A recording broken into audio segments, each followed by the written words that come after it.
Octagonal towers, towers that have 8 sides, are really common in architecture. Let me show you why.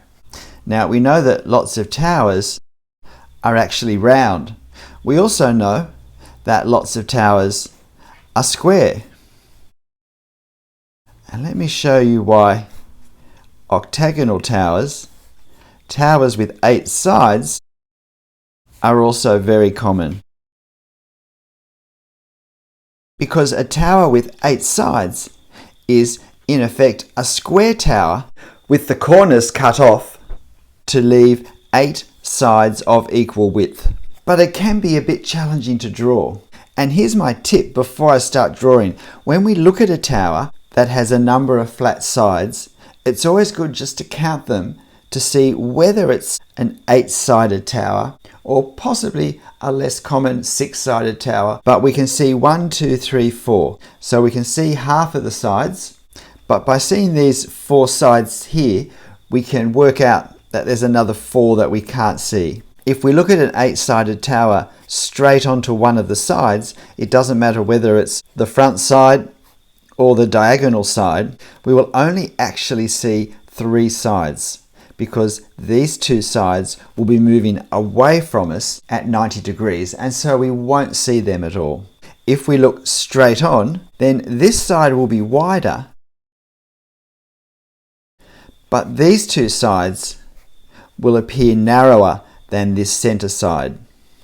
But these 2 sides will be the same width. But when we look at an angle, such as in this view here, the 4 sides are going to be 4 different widths. Whatever side we're looking at more square on will be the widest, and the others will be less to some degree. So it's important to pay careful attention to how wide these sides are, because it's a really common mistake to make the narrower ones too wide. So let's have a go drawing this.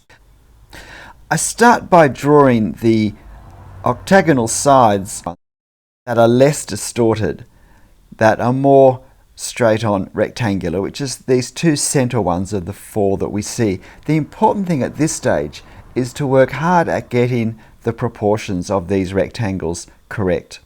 Well, near rectangles. So now I've drawn the 2 outer sides of the tower, working hard to keep them in proportion, and particularly to not let them become too wide. The other important thing, of course, is to get the angle at the top and the bottom correct.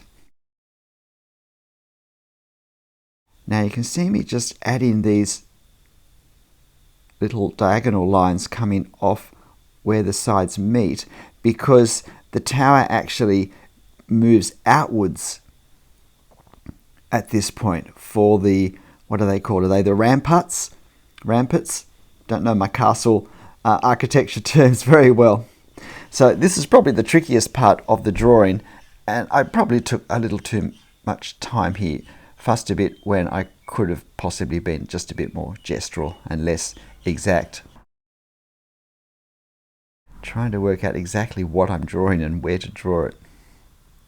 So now we have the little gaps where the archers fire the arrows. This in fact is part of a bridge in what formerly was known as East Berlin.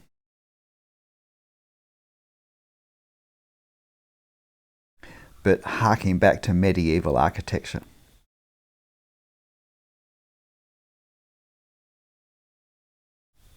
The important thing with a structure such as this at the end will be the silhouette. So we do want the widths and the angles and the corners to look okay. So now just doing some of the decorative brickwork up the top there, and putting a few extra lines in to indicate the local colour, and then it's time to get this cone on top, the roof of the tower. Now I didn't make it quite wide enough, so I put the lines where they should have been, and I find this is always a better answer than leaving the proportions looking a bit lost. Now there's just one window that we can see on these octagonal sides. So I put that in.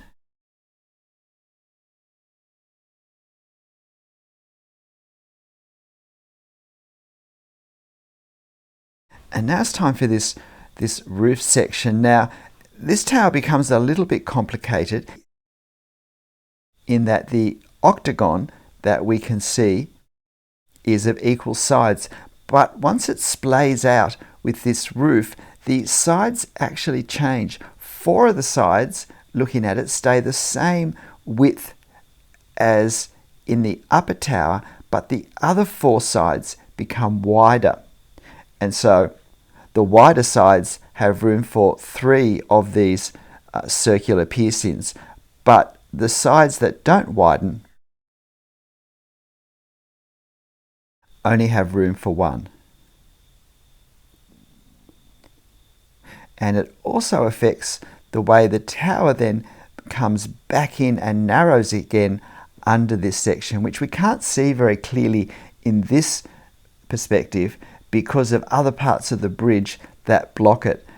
As I was drawing this and realized how little of it I could really see, I actually looked at what we could see of the tower on the extreme right hand side of our reference photo to get a little more information about exactly how that part of the tower was structured. But at this point I'm just putting the circles in. I probably could have made my shorter sides a little bit shorter at this level and just allowed a little more width for the rectangle that was going to have the 3 circular piercings put in it. So now the tower steps back in some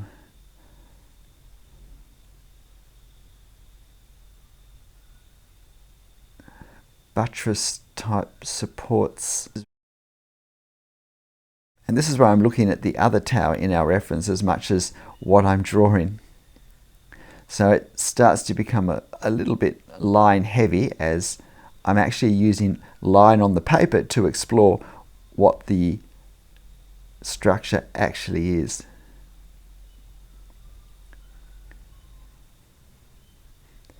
And so I start to put some hatching to indicate the darker tonal areas because I'm hoping that will also help me just to keep straight on my page exactly what I'm doing. So about at this stage I'm also thinking, well, if I'm going to put all these hatching lines down here, I might as well put them on the rest of the tower as well quickly at the end. In a moment you'll see me do that. I've sped those up even more. You're watching my drawing here about 1 3/4 time. It's just a bit less than twice as fast as I actually drew it, although you'll be watching the hatching in a moment at a faster rate again. Since this isn't really a video about hatching, I thought I would just pop this in. I probably could have done more hatching to make the hatching a bit darker, I think, just looking at it now.